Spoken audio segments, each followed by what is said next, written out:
Good morning students, कैसे हैं आप सब स्टूडेंट्स।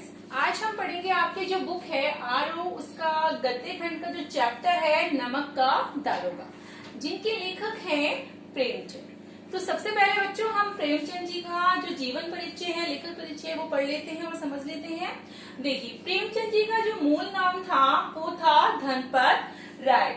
इनका जो जन्म हुआ था बच्चा, हुआ था 1880 लम्हे गांव, जो कि उत्तर प्रदेश में है, वहां हुआ था इनका जन्म। और उनकी जो प्रमुख रचनाएं हैं वो है सेवा सदन, प्रेमाश्रम, रंगभूमि, निर्मला।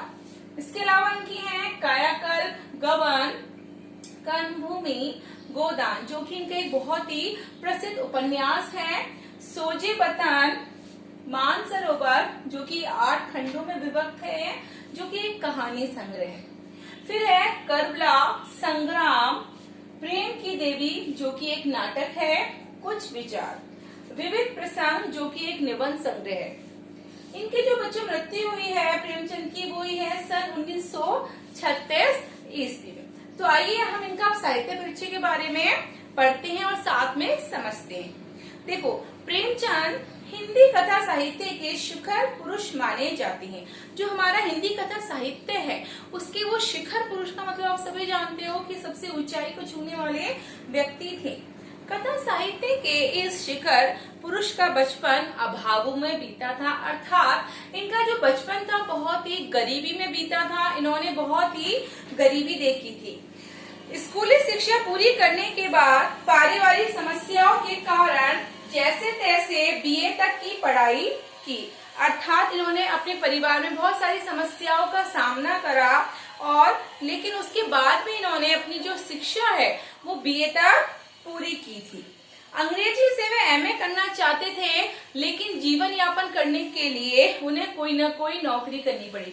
जैसा कि बच्चों आप सभी जानते हो कि हमें अपना जीवन जीने के लिए कोई ना कोई काम धंधा रोजगार करना पड़ता है। इस कारण इन्होंने जैसे ही बीए पूरा किया, इन्होंने कोई ना कोई सोचा कि मैं अपना जीवन यापन करने के लिए कोई ना कोई नौकरी करूं।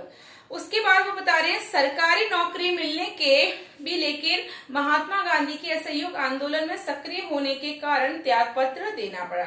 उस समय बहुत आसान था सरकारी नौकरी मिलना। उनको सरकारी नौकरी जो थी वो पूरी तरह से प्राप्त हो गई थी, मिल गई थी, लेकिन उस समय हमारा जो देश था आप सभी जानते हो आजाद नहीं होता। महात्मा गांधी जो थे विभिन्न प्रकार के आंदोलन चला रहे थे, तो उन्होंने भी असहयोग आंदोलन में अपनी भूमिका निभाई, जिसके कारण उन्हें अपनी नौकरी गंवानी पड़ी। राष्ट्रीय आंदोलन से जुड़ने के बावजूद लेखन कार्य सुचारू रूप से चलता रहा। राष्ट्रीय आंदोलन में वो जुड़ तो गए थे, लेकिन साथ साथ में उनकी जो लेखनी थी कंटिन्यू चल रही थी, अर्थात वह लेखन कार्य चला रहे थे। उनकी जो पत्नी थी शिवरानी देवी के साथ अंग्रेजों के खिलाफ आंदोलन में हिस्सा लेती रही, अर्थात वो और वो उनकी पत्नी दोनों मिलकर क्या करते थे, आंदोलनों में हिस्सा लेते थे। उनके जीवन का राजनीतिक संघर्ष उनकी रचनाओं में सामाजिक संघर्ष बनकर सामने आया, अर्थात जो पॉलिटिशियंस लोग थे, राजनीतिक लोग थे, किस तरह से स्ट्रगल कर रहे थे, उन्होंने उन सारी चीजों को अपनी रचनाओं में प्रस्तुत करने की कोशिश करी। अर्थात उन्होंने जो भी कहानियां, उपन्यास, इस तरह की या जो भी चीजें लिखी हैं, कथाएं, उसमें उन्होंने उन सारी चीजों को उकेरा है। अर्थात समाज में रहकर उन्होंने किन किन सामाजिक चीजों के साथ संघर्ष किया है, किन किन समाज की परेशानियों को उन्होंने झेला है।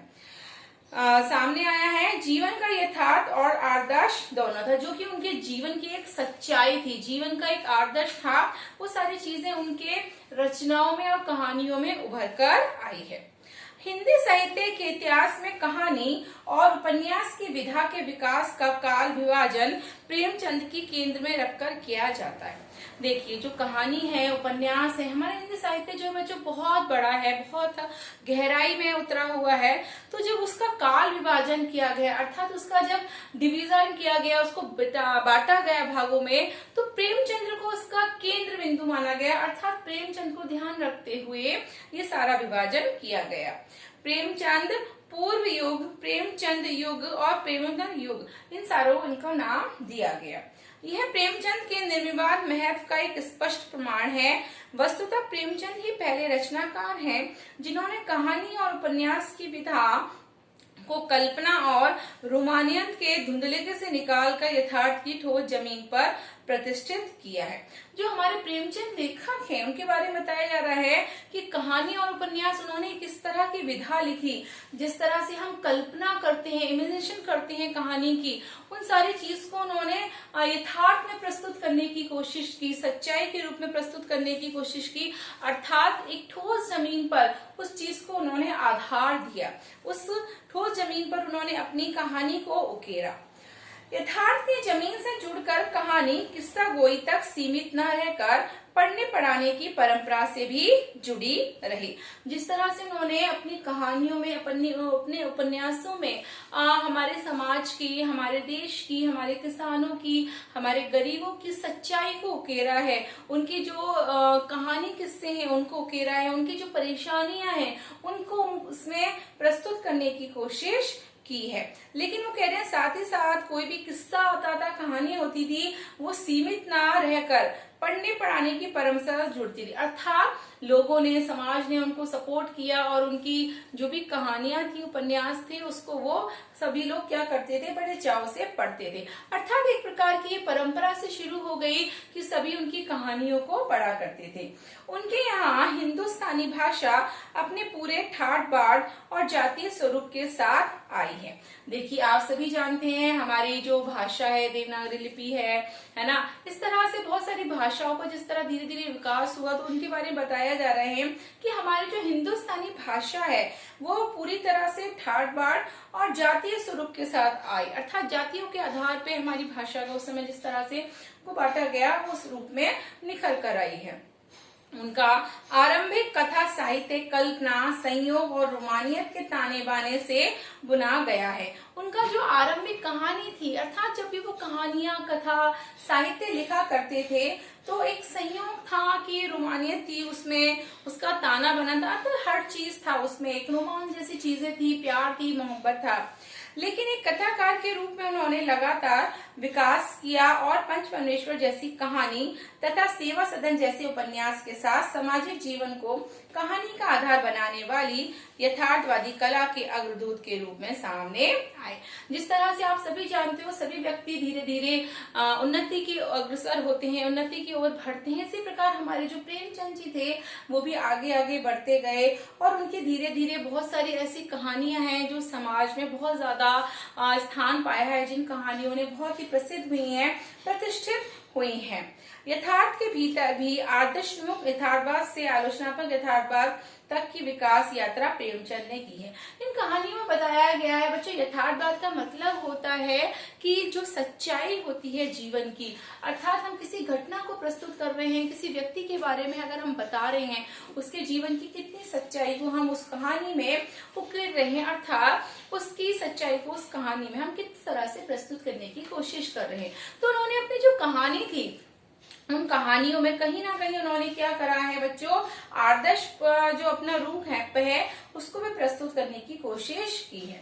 आदर्श नामक यथार्थवाद स्वयं उन्हीं की गढ़ी हुई संज्ञा है, अर्थात उन्होंने जब अपनी कहानियां प्रस्तुत करने की कोशिश की, उन्होंने उसमें आदर्शवाद, सच्चाई, उन सारी चीजों को महत्व दिया, उन सारी चीजों को पहले गढ़ा है। ये कहानी और उपन्यास के क्षेत्र में किए गए उनके ऐसे रचनात्मक प्रयासों पर लागू होती है जो कटु यथार्थ का चित्रण करते हुए भी समस्या और अंतर विरोधों को अंततः एक आदर्शवादी और मनोवांछित समाधान तक पहुंचा देती है। अर्थात उन्होंने जब आदर्शवाद को महत्व दिया, सच्चाई को महत्व दिया, साथ में हमारी जो सामाजिक समस्याएं थी उनको भी उन्होंने अपना केंद्र बिंदु बनाया, साथ ही साथ उन्होंने क्या करा, उनकी समस्याओं को हल भी ढूंढते हुए काम किया। सेवा सदन, प्रेमाश्रम आदि उपन्यास और पंच परमेश्वर, बड़े घर की बेटी, नमक का दारोगा आदि कहानियां ऐसी हैं जिसमें उन्होंने लास्ट में किसकी जीत हुई है, आदर्श की जीत हुई है, सिद्धांतों की जीत हुई है ना, कर्तव्यनिष्ठ व्यक्तियों की जीत हुई है। इस तरह की उसमें उन्होंने कहानियां प्रस्तुत की हैं। बाद की उनकी रचनाओं में यह आदर्शवादी प्रवृत्ति कम होती गई। जैसे आप सभी जानते हो, समय के अनुसार सभी में परिवर्तन आता है, इसी तरह उनकी जो एक कहानी थी वो भी धीरे धीरे क्या होती गई, रचनाएं कम होती गई और धीरे धीरे वे एक ऐसी स्थिति तक पहुंचते हैं जहां कठोर वास्तविकता को प्रस्तुत करने में वे किसी तरह का समझौता नहीं करते। जैसा कि आपने देखा है, कोई भी कर्तव्यनिष्ठ व्यक्ति है, कोई भी सच्चाई वाला व्यक्ति है, वो अपनी कहानी को लास्ट तक जब पहुंचाता है तो वो किसी भी प्रकार का समझौता नहीं करता। इसी तरह से उन्होंने भी किसी तरह का कोई समझौता नहीं करा।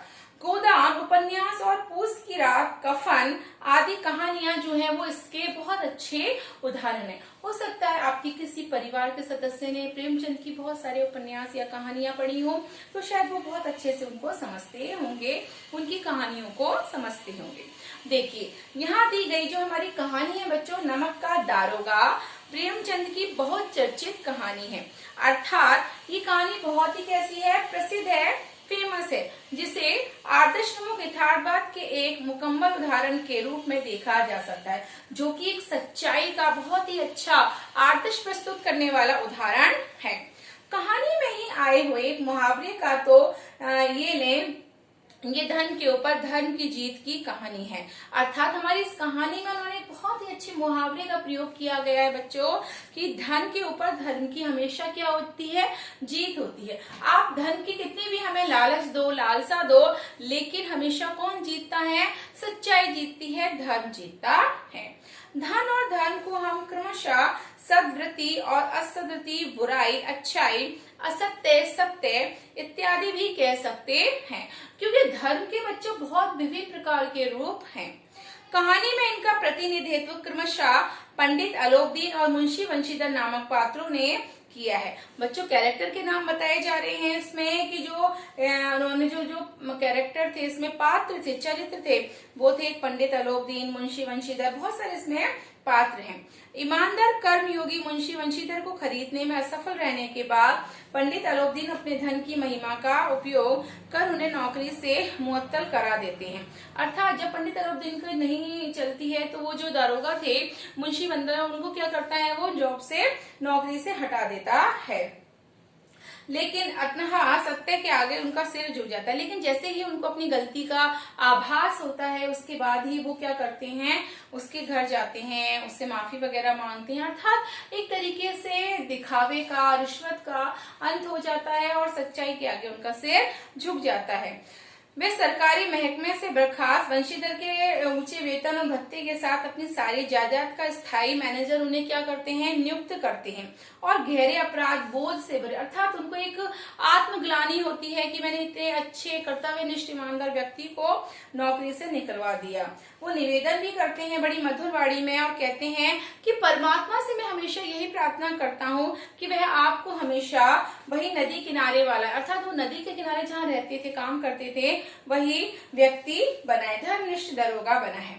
कहानी के इस अंतिम प्रसंग से पहले तक की समस्त जो घटनाएं हैं वो प्रशासनिक और न्याय व्यवस्था में व्याप्त भ्रष्टाचार तथा उस भ्रष्टाचार की व्यापक सामाजिक स्वीकार्यता को अत्यंत साहसी तरीके से सामने उजागर करती। हमारे जो प्रेमचंद हैं लेखक बच्चों, उन्होंने इस कहानी को बड़े ही अच्छी तरह से प्रस्तुत किया है। लास्ट में मतलब कोई भी व्यक्ति होता है तो डर जाता है किसी प्रतिष्ठित व्यक्ति से, लेकिन हमारे जो इसमें थे दारोगा जी, वो डरते नहीं हैं और लास्ट में साहसी रूप में काम करने की कोशिश करते हैं।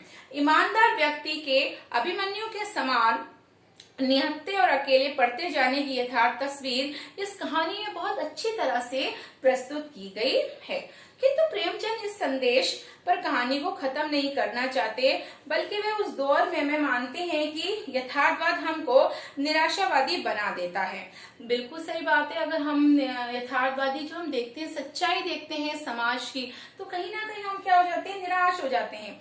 मानव चरित्र पर हमारा जो विश्वास है वो उठ जाता है। देखा जाए जैसे कि हम अक्सर कहते हैं कि मानवता समाप्त हो गई है, तो कहीं ना कहीं हमारा जो विश्वास है मानवता से, वो पूरी तरह से समाप्त हो जाता है। हमको चारों तरफ बुराई ही बुराई नजर आने लगती है ना। हम सोचते हैं कि सभी लोग व्यक्ति बुरे हैं। उपन्यास शीर्षक निमन से है, इसलिए कहानी का अंत सत्य की जीत के साथ होता है। और जो नमक का दारोगा कहानी है लास्ट में वो क्या होती है बच्चों, उसकी हमेशा के लिए जीत होती है। तो आज आपका जो ये चैप्टर था नमक का दारोगा, इनके जो लेखक थे प्रेमचंद, मैंने आपको उनके बारे में बताया, उनकी रचनाएं बताई और साथ में छोटा सा चैप्टर भी आपको समझाया। तो कल इस चैप्टर को हम पढ़ेंगे और अच्छे से समझेंगे। आज आपकी क्लास यहीं तक होगी। थैंक यू बच्चों।